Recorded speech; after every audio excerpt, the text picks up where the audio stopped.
তো রোজই কত কিছু খাই তাই না? কিন্তু কখনো কি ভেবে দেখেছি এই খাবারটা কিভাবে আমাদের শরীরের শক্তি যোগায়? আমাদের শরীর কিন্তু প্রতিদিন একটা অবিশ্বাস্য যাত্রা পার করে। যে খাবার আমরা খাই সেটাকে বেঁচে থাকার জন্য দরকারি জ্বালানিতে বদলে দেয়। চলুন এই অসাধারণ প্রক্রিয়াটাকেই আজ আমরা ধাপে ধাপে বোঝার চেষ্টা করি। তো চলুন আমাদের এই যাত্রাটা শুরু করা যাক খুব সাধারণ একটা প্রশ্ন দিয়ে। ধরুন এক প্লেট গরম গরম বিরিয়ানি খাওয়া হলো। আচ্ছা, প্রথম কামড়টা দেওয়ার পর থেকে ঠিক কি ঘটে এর সাথে? এই সাধারণ খাবারটা আমাদের শরীরের শক্তি হয়ে ওঠার জন্য কিন্তু একটা বেশ জটিল পথের মধ্যে দিয়ে যায়। আর এই পথটা একবার বুঝে ফেলতে পারলেই পুরো ব্যাপারটা একদম পরিষ্কার হয়ে যাবে। তাহলে প্রথমেই জেনে নিই এই হজম বা ডাইজেশন জিনিসটা আসলে কি। খুব সহজ করে বললে এটা হলো আমাদের শরীরের নিজস্ব একটা ফুড প্রসেসর। এর কাজ হলো জটিল খাবার যেমন ধরুন বিরিয়ানির চাল বা মাংসের টুকরো, এগুলোকে ভেঙে একদম ছোট, সরল আর শোষণ করার মতো অবস্থায় নিয়ে আসা। কারণটা খুব সহজ। আমাদের শরীরের কোষগুলো তো আর সরাসরি চালের দানা বা মাংসের টুকরো ব্যবহার করতে পারে না, তাই না? তাদের দরকার একদম ক্ষুদ্র অণু, যা থেকে তারা শক্তি বানাতে পারবে। একটা মজার ব্যাপার কি জানেন? এই যে হজম, এটা কিন্তু পুষ্টির পুরো প্রক্রিয়ার 5টা ধাপের মধ্যে মাত্র একটা ধাপ। ব্যাপারটা এরকম, প্রথমে আমরা খাবার খাই, মানে ইনজেশন। 2 নম্বরে আসে সেই খাবারটাকে ভাঙার কাজ, মানে ডাইজেশন। 3 নম্বরে ভাঙা খাবার থেকে পুষ্টিগুলো রক্তে শোষিত হয়, যাকে বলে অ্যাবজর্পশন। এরপর সেই পুষ্টিগুলো কোষের অংশ হয়ে যায়, মানে অ্যাসিমিলেশন। আর সবশেষে যা হজম হলো না সেই বর্জ্য শরীর থেকে বেরিয়ে যায়, মানে ইজেশন। এই হলো পুরো ঘটনার একটা কুইক আউটলাইন। বেশ, তাহলে চলুন আমাদের হজম যাত্রার একদম প্রথম স্টেশনে যাওয়া যাক। হ্যাঁ, আমাদের মুখ। এখান থেকেই কিন্তু সবকিছুর শুরু। আর এখানেই আসল মজাটা শুরু হয়। মুখে খাবার দেওয়ার সাথে সাথেই কিন্তু 2 রকমের হজম একসঙ্গে চালু হয়ে যায়। এক, যান্ত্রিক বা মেকানিক্যাল হজম, মানে দাঁত আর জিভ দিয়ে খাবারটাকে পেশা, ছেঁড়া আর মেশানোর কাজ। আর 2, রাসায়নিক বা কেমিক্যাল হজম। এটা শুরু হয় লালারসে থাকা এনজাইম দিয়ে, যা শর্করাকে ভাঙতে শুরু করে। আর একটা অবাক করা তথ্য দিই, আমাদের শরীর কিন্তু প্রতিদিন প্রায় 1 থেকে 1.5 লিটার লালারস তৈরি করে। ভাবা যায়? তো যেহেতু যান্ত্রিক হজমের কথা উঠলই, চলুন এর প্রধান হাতিয়ারগুলো, মানে আমাদের দাঁত নিয়ে আর একটু কাছ থেকে জানা যাক। আমাদের মুখে কিন্তু মোট 4 ধরনের দাঁত আছে, আর প্রত্যেকটার কাজ একদম নির্দিষ্ট। যেমন ধরুন সামনের ইনসাইজার বা কর্তন দাঁতগুলো হলো কাটার জন্য, এর পাশের কেনাইন বা ছেদন দাঁতগুলো হলো ছেঁড়ার জন্য, বিশেষ করে মাংসের মতো খাবার। আর তার পেছনের প্রিমোলার আর মোলার এই পেশন দাঁতগুলোর কাজ হলো খাবারটাকে একদম পিষে ফেলা। কি দারুণ একটা টিমওয়ার্ক, তাই না? মানুষের দাঁতের আরও 3টা খুব ইন্টারেস্টিং বৈশিষ্ট্য আছে, যেগুলোর কিছু সায়েন্টিফিক নামও আছে। যেমন 1 নম্বর হলো হেটেরোডন্ট। এর মানে হলো আমাদের সব দাঁত দেখতে একরকম না, বিভিন্ন কাজের জন্য বিভিন্ন রকম, যেটা আমরা একটু আগেই দেখলাম। 2 নম্বর হলো থ্যাকোডন্ট।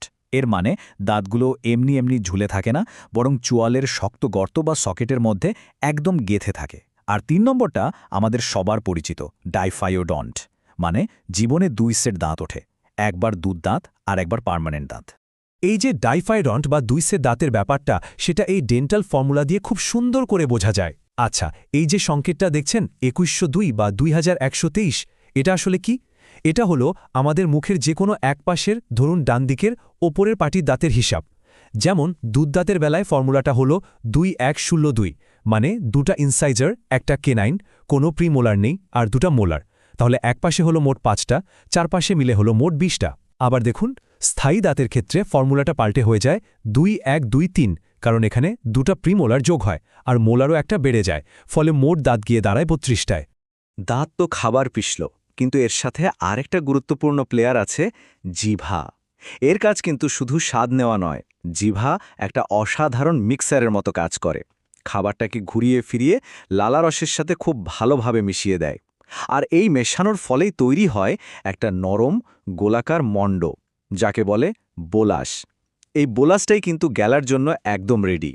ওকে, তাহলে খাবার এখন বোলাসে পরিণত। এবার চলুন এর পরের যাত্রাটা ফলো করি। মুখ থেকে বেরিয়ে এই বোলাসটা এখন পাকস্থলীর দিকে কিভাবে এগোয় সেটাই দেখা যাক। মুখের ঠিক পরেই যে জায়গাটা, সেটার নাম হলো গলবিল বা ফ্যারেংস। এটাকে বলতে পারেন একটা ট্রাফিক জাংশনের মতো, কারণ এই একই রাস্তা দিয়ে আমাদের শ্বাসের বাতাসও যায়, আবার খাবারও যায়। এখান থেকেই খুব সাবধানে বোলাসটা তার নিজের রাস্তায়, মানে খাদ্যনালীতে ঢুকে পড়ে। খাবারটা একবার গিলে ফেলার পর কিন্তু আমাদের আর কোনো কন্ট্রোল থাকে না। তখন একটা অটোমেটিক প্রক্রিয়া চালু হয়ে যায়, যার নাম পেরিস্টালসিস। এটা আসলে আর কিছুই না, পেশির একটা ছান্দিক সংকোচন আর প্রসারণ, অনেকটা সাগরের ঢেউয়ের মতো, যা খাবারকে ধীরে ধীরে নিচের দিকে ঠেলে নিয়ে যায়। আর সবচেয়ে ইন্টারেস্টিং ব্যাপার হলো, এটা পুরোপুরি অনৈচ্ছিক বা ইনভলেন্টারি, আমাদের কিছুই করতে হয় না। এই পেরিস্টালসিস কিন্তু দারুণ কোঅর্ডিনেশনের সাথে কাজ করে। ব্যাপারটা খুব সিম্পল। খাবারের ঠিক সামনের পেশিগুলো রিল্যাক্সড হয়ে যায়, মানে রাস্তাটা চড়া করে দেয়। আর ঠিক ওই মুহূর্তে খাবারের পেছনের পেশিগুলো জোরে সংকুচিত হয়, মানে একটা ধাক্কা দেয়। এই রিল্যাক্স আর ধাক্কার কম্বিনেশনেই খাবারটা শুধু সামনের দিকেই এগোতে পারে, পেছনের দিকে আসার কোনো সুযোগই পায় না। আচ্ছা, এতক্ষণ তো আমরা খাবারের যাত্রাপথটা দেখলাম। চলুন এবার একটু মাইক্রোস্কোপ নিয়ে বসি, মানে জুম ইন করে দেখি। আমাদের পুরো পৌষ্টিক নালী, মানে এই যে লম্বা পাইপটা, এটার দেয়ালগুলো কি দিয়ে তৈরি, সেটা কিন্তু বেশ জটিল আর দারুণ ইন্টারেস্টিং। বাইরে থেকে যদি আমরা ভেতরের দিকে যাই, তাহলে মোট 4টে প্রধান লেয়ার বা স্তর পাব। একদম বাইরেরটা হলো সেরোসা, এটা একটা প্রোটেক্টিভ কাভারের মতো। তার ঠিক ভেতরের স্তরটার নাম মাস্কুলারিস, এই সেই পেশি স্তর যা পেরিস্টালসিস ঘটায়। এরপরে আছে সাবমিউকোসা, যেখানে সব রক্তনালী আর নার্ভগুলো থাকে।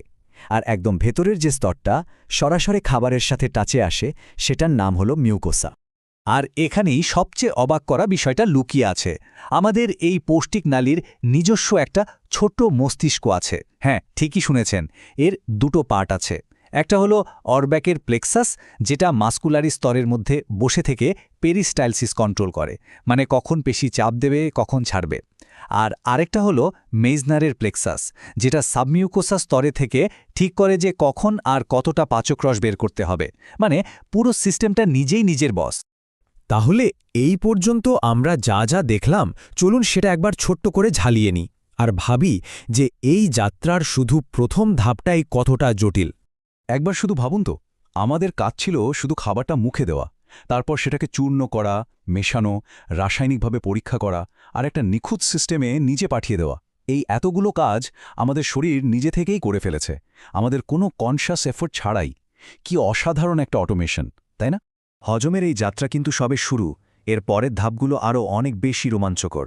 এই প্রক্রিয়াটা যেমন অসাধারণ, তেমনি আমাদের শরীরে কিন্তু এরকম আরও অনেক জটিল কারখানা 24/7 চলছে, আমাদের সম্পূর্ণ অজান্তেই। আচ্ছা, একবার ভাবুন তো, ঠিক এই মুহূর্তে আমাদের শরীরে আর কি অবিশ্বাস্য ঘটনা ঘটে চলেছে। আমাদের এই বিস্ময়কর শরীরকে জানার চেষ্টা করাটা সত্যিই একটা শেষ না হওয়া জার্নির মতো।